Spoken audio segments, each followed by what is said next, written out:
En esta ocasión quisiera que conversemos acerca de el llamado proyecto de jornadas 4.3, que es un proyecto de ley que se está conociendo en la Asamblea Legislativa de Costa Rica, que pretende reformar el Código de Trabajo con la finalidad de que se modifique la manera en la que se remunera la jornada laboral de 12 horas en Costa Rica. Bien, este proyecto, llamado así comúnmente, de Jornadas 4.3, es un proyecto que en Costa Rica se viene discutiendo ya desde hace varios años. Y lo que sucede es que, claro, en Costa Rica, para aquellas jornadas laborales de más de 8 horas por día, se le debe dar una compensación adicional al trabajador. Es decir, todo trabajador que trabaja regularmente más de 8 horas por día tiene derecho a percibir actualmente horas extra.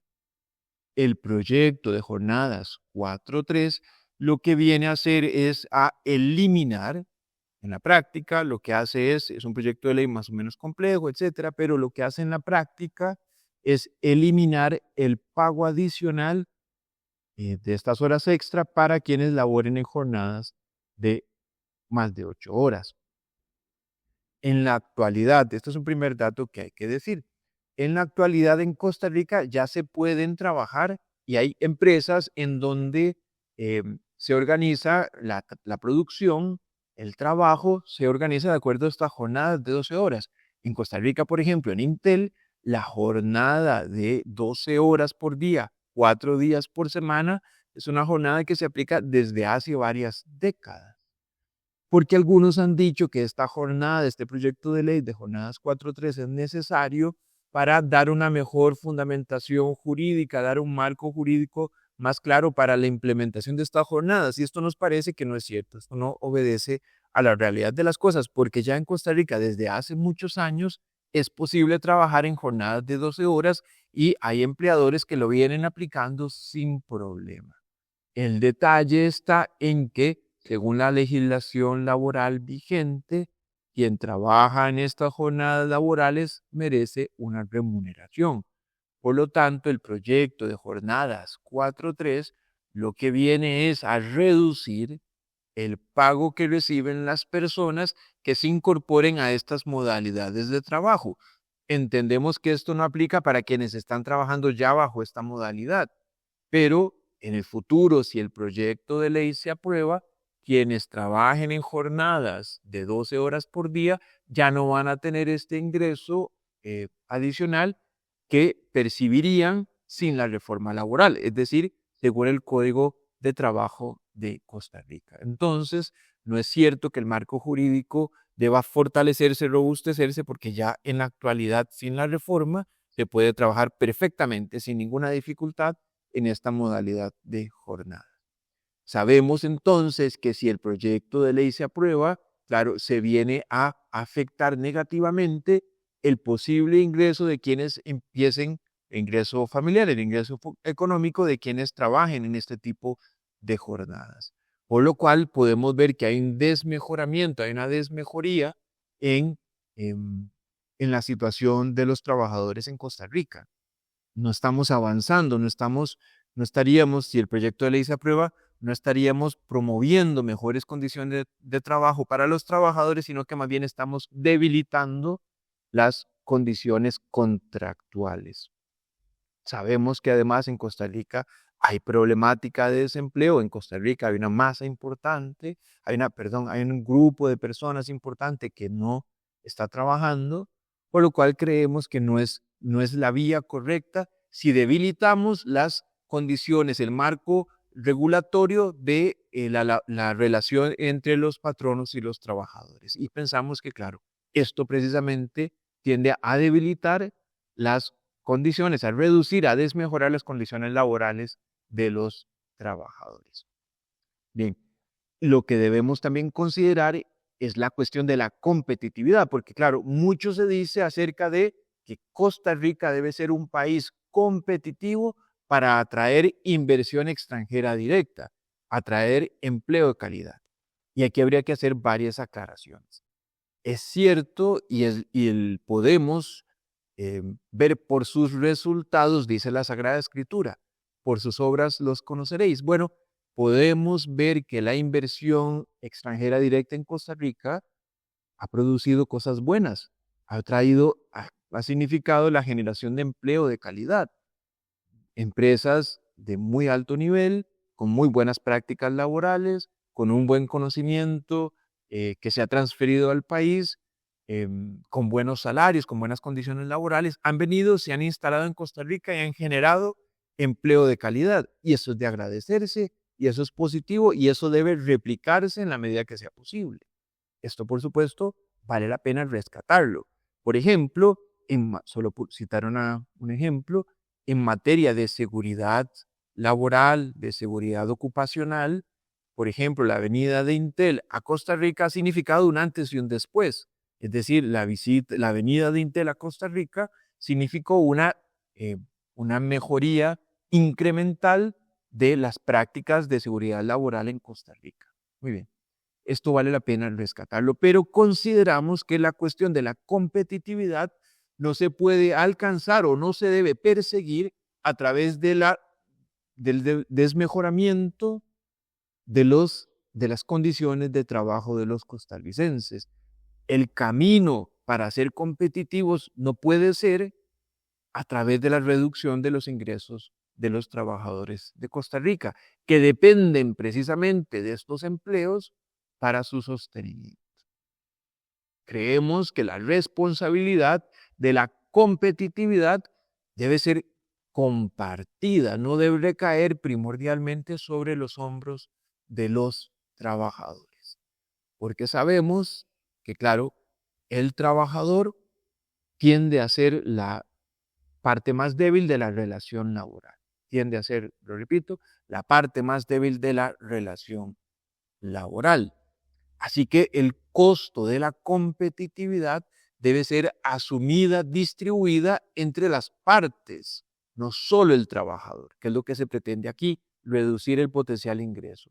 No solo el trabajador, sino también, claro, a través de la participación del Estado, que debe, por ejemplo, procurar que se presten mejores servicios, que haya mejor infraestructura, que haya infraestructura portuaria, infraestructura vial, infraestructura tecnológica. También a través del empleador, claro, el empleador debe también participar de los esfuerzos por tener competitividad en el país, por ser competitivos en el país, y también, sí, claro, el trabajador. Muy bien, entonces creemos que debe distribuirse adecuadamente. Y esto es importante decirlo porque estas empresas que pueden acceder, que pueden tener jornadas de 12 horas, son empresas de producción masiva, son empresas que producen a altos volúmenes, son empresas en donde ya operan, sin lugar a dudas, las economías de escala. Estas economías de escala hacen referencia a, claro, empresas, ¿verdad? O sea, operan en empresas en donde existen altos volúmenes de producción y el empresario puede diluir los costos fijos en una gran producción, lo cual al final le supone una mejor rentabilidad, una mejor utilidad. Así que, claro, ya estas empresas que pueden y que pretenden aplicar esta jornada 4-3 ya son empresas que se benefician de las economías de escala. Por lo cual nos parece injusto que ya estas empresas que aprovechan estas economías de escala carguen sobre los hombros de los trabajadores el costo de la competitividad. Nos parece más bien por el contrario que hay que mirar otras maneras, hay que buscar otras formas de poder hacerle frente al reto que supone competir en un mundo globalizado. Entendemos también que el país puede resultar oneroso, puede resultar caro en comparación con países asiáticos. Y esta es una realidad que es innegable. Y lo hemos vivido, por ejemplo, en el mundo de las empresas textiles, en donde lamentablemente aquella industria textilera en Costa Rica, pues es casi cosa del pasado. Bien, ahora, esto debe apuntar o debe llevarnos a pensar sobre cuál es el modelo de desarrollo costarricense. Y claro, nosotros creemos que este modelo de desarrollo costarricense debe tener multiplicidad de actores, multiplicidad de agentes. Y no podríamos pensar solo que el desarrollo en Costa Rica viene de la mano de la inversión extranjera directa. Como ya dijimos, consideramos que esta es importante, esta cumple un papel relevante y debemos seguir tratando de atraer inversión extranjera directa. Pero de la mano de la atracción de inversión extranjera directa debemos pensar en desarrollar fuentes de empleo locales y primordialmente que vengan de pequeños y medianos empresarios. Lo que debemos hacer es más bien promover un parque empresarial costarricense en donde los costarricenses creemos las fuentes necesarias para nosotros mismos. Es decir, y cuando digo costarricenses hago referencia a quienes vivimos en Costa Rica, a quienes somos parte de esta realidad social que llamamos Costa Rica. Lo que hay que hacer es más bien crear un ambiente de negocios apropiado para el florecimiento de iniciativas libres, de iniciativas empresariales en nuestro país. Y entonces así podemos no solo apostar al desarrollo que otros puedan compartir con nosotros, sino que también nosotros mismos creemos estas fuentes de empleo que tanto necesitamos. Porque si nosotros pensamos, en Costa Rica pensamos, que la clave está en atraer empleo de calidad, al final no lograremos la anhelada independencia.